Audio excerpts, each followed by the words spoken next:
Hey y'all, we're here to talk about a few things that have been coming up for us that we thought might be helpful for the collective to sort of connect with in terms of planetary shifts as well as chakras that we may be activating and expressing.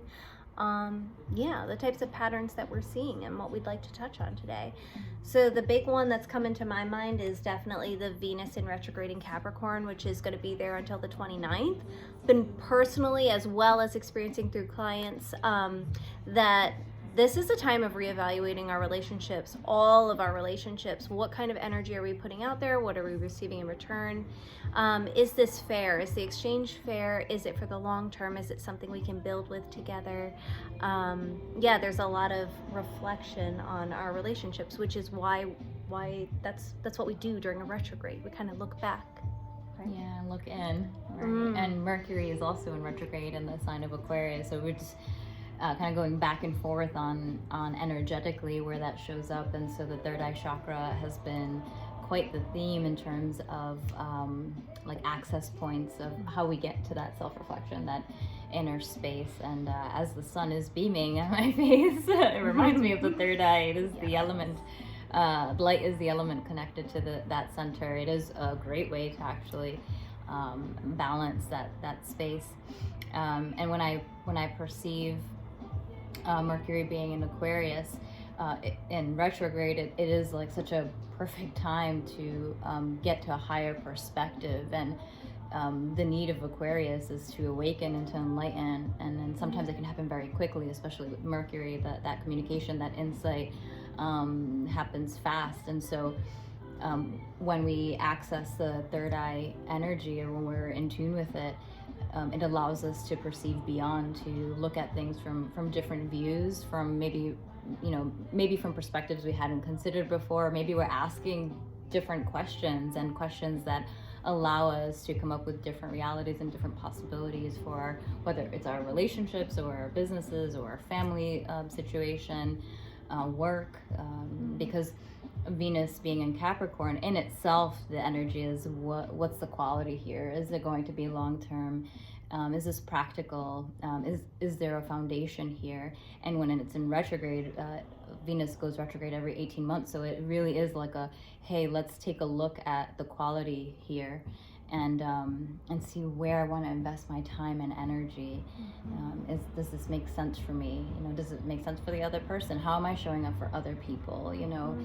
Because we can have money, we can have status, we can have achievements, and what does it matter if the quality of our relationships doesn't reflect that? If they're not fulfilling, that I feel is what matters at the end. So. Absolutely. Yeah. Oh, kind of touching on that a little bit is so we had this beautiful full moon in Cancer, and what a great time for us to release what's no longer serving, and kind of free up our space for us to dream a little bit more and plan for what it is that we'd like to bring into this reality. What is it that we're envisioning? And that requires that third eye to be opening.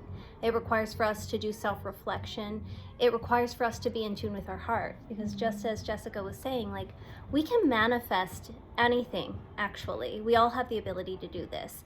And if it comes from our heart, what we're manifesting is divinely guided and divinely supported. Yet when it comes from our mental space, which is that space of I want to be a millionaire, I just want to have money, I just want to have a house, I just want this particular person in my life, that's from this mental space. It is possible to manifest, yet it has no strong foundation, and it's not divinely supported.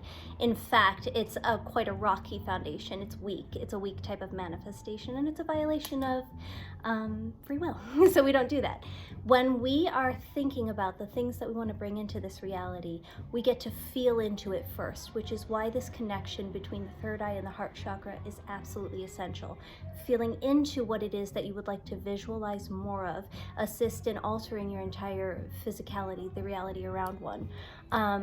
And also in our perception of that reality, right? Because sometimes life is chaotic, yet if we can in some way work towards maintaining balance through our perception of that chaos, we can ultimately create a more calm, more centered approach towards everything. So it's having clarity too. So right. We can feel into it, but yet if this is clogged or foggy or too stimulated, then it can create it just there's no clarity, right? Like I've seen both ends, right? Like when the third eye is not so active and not so open, right? It can create that sense of I don't know what to believe in, so I just don't even look at it. I avoid, because this represents the light and the dark, so it does require us to go into the shadow, which sometimes can be scary.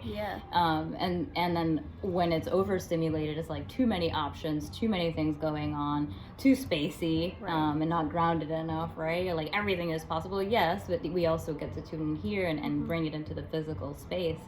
And so how do we know when the third eye is imbalanced? We're clear, right? We are able to have to reflect and to say, ooh, maybe I can look at this in a different way, or maybe I get to ask a different question, or maybe I need more clarification, I need more time.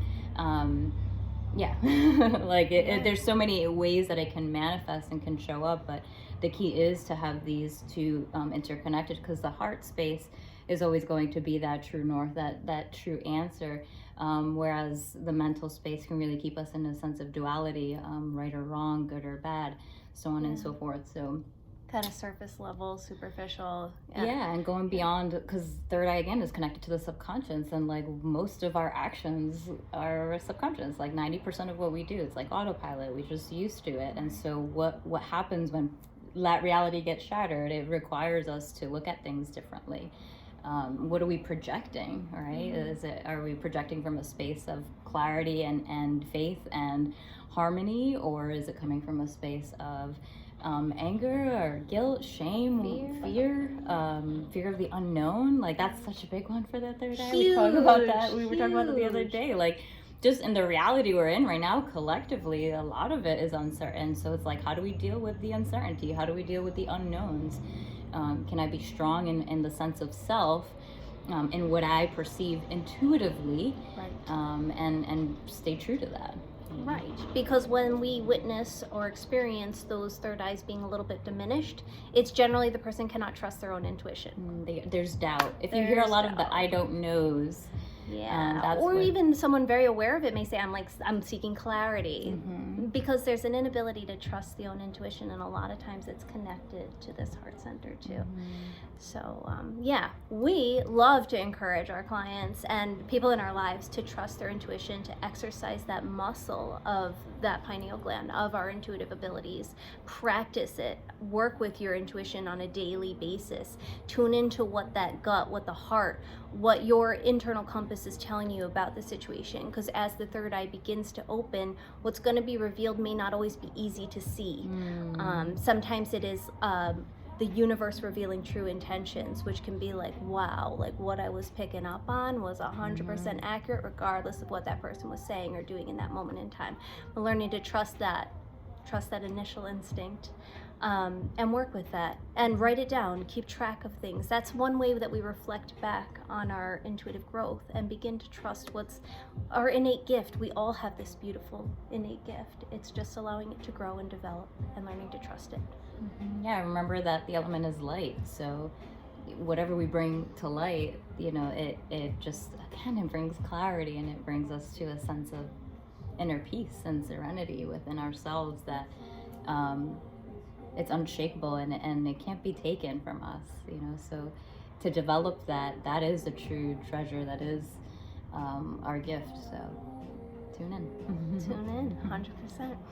We're wishing you all much clarity, much love, joy, grace, ease, and abundance in this week ahead. And let us know below how you exercise your third eye, how you're opening it, and where you've seen it show up in your life in this way. We'd love to hear. Bye.